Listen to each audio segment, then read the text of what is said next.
Hello, this is Dr. Fredrick Guzasky, and this is part of my series on living a musical life. Thank you for watching today, and I hope you look for some of my other podcasts or videos. I had a couple people call in this past week asking about the mental and emotional energy it takes to be a musician, and oftentimes people don't realize this, so we're going to talk about that a little bit today.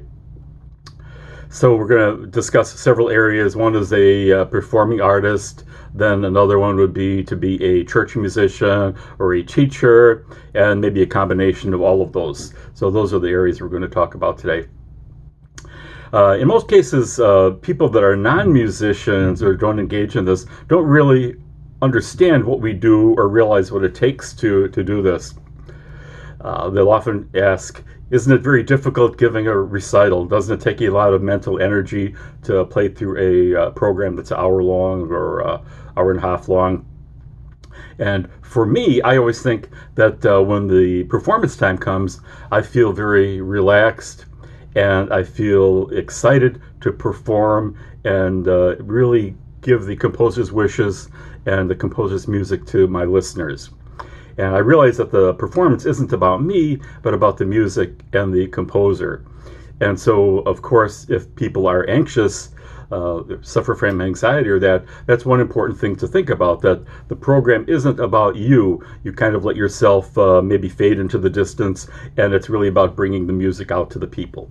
So it's just really the music that you're presenting. They might think of the mental energy that you need, as I said, in preparation even for the program. But the difficult part is before the recital. Now, maybe a year beforehand or several months beforehand, many months beforehand, you might have to think about the pieces that you're going to play, the type of program that you'd like to present. Or if you're presenting a number of programs, if you're a traveling artist or performing at different cities, different venues, you have to think about all of that. So the composer, pieces to play, and the length of the program, if you're giving several programs, and to write them all down. Then you have to take into account the many hours of practicing, hundreds of hours of practicing, getting ready for the program. And again, to many people it looks easy, but you have to think about which things I'm going to memorize, which things I'm going to use the musical score for.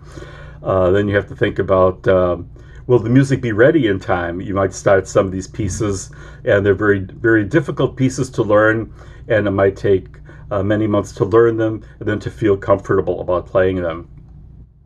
You have to think about publicity, and even think about where you're going to play. You might have to send out letters of information about yourself and asking if a place has a recital series, or you might have to send emails to different places, and some of the places you'll hope you get an invitation to play.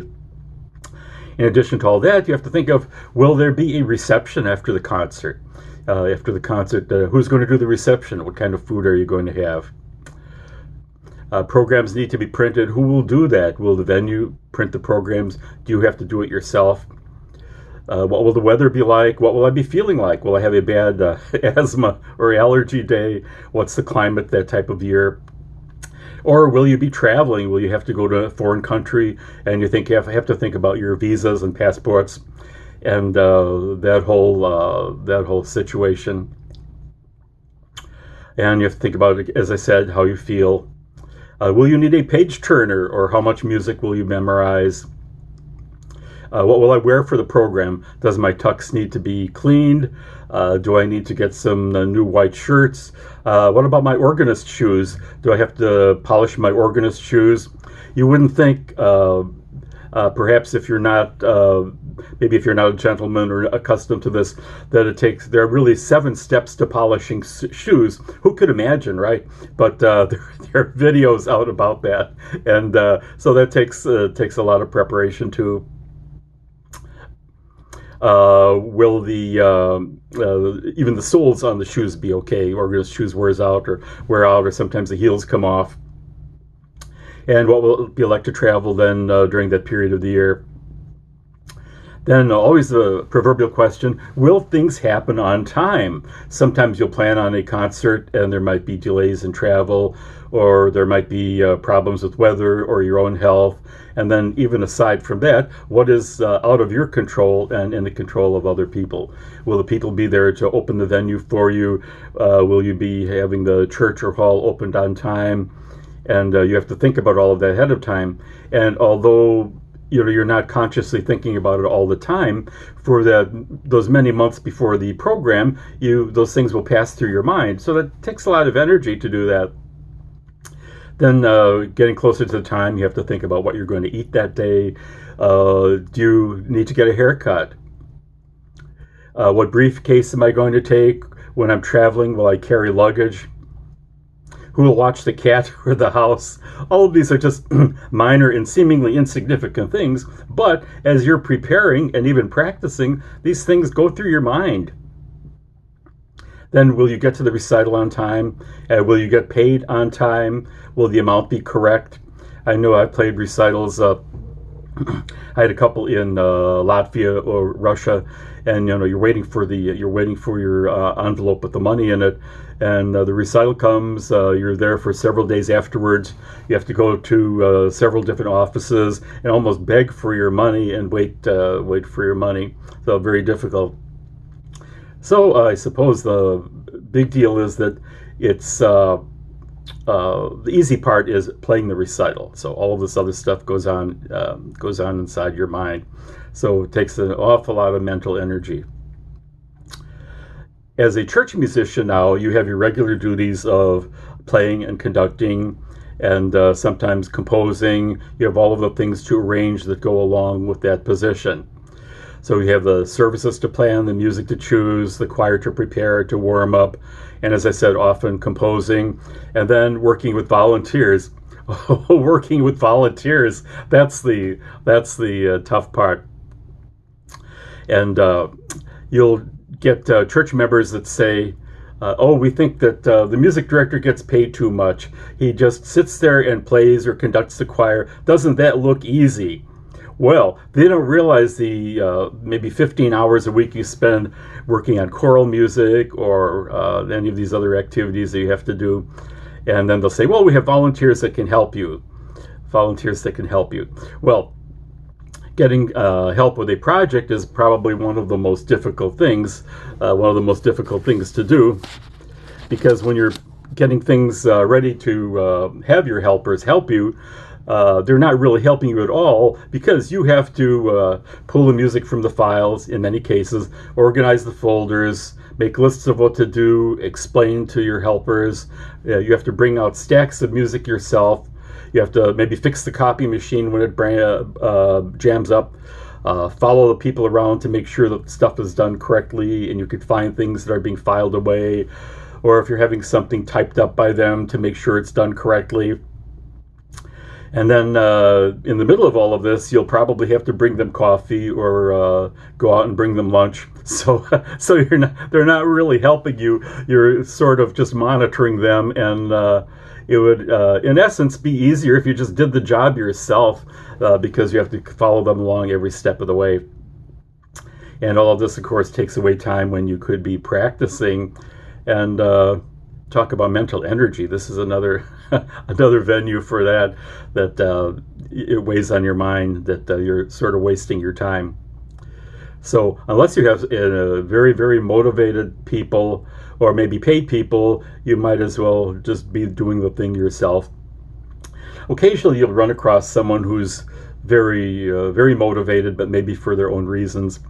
I've had several instances, one choir woman in particular, and she'd always be trying to sort of infringe on what I would be doing, and she'd be always trying to tell me what to do and what would be a better way to do it.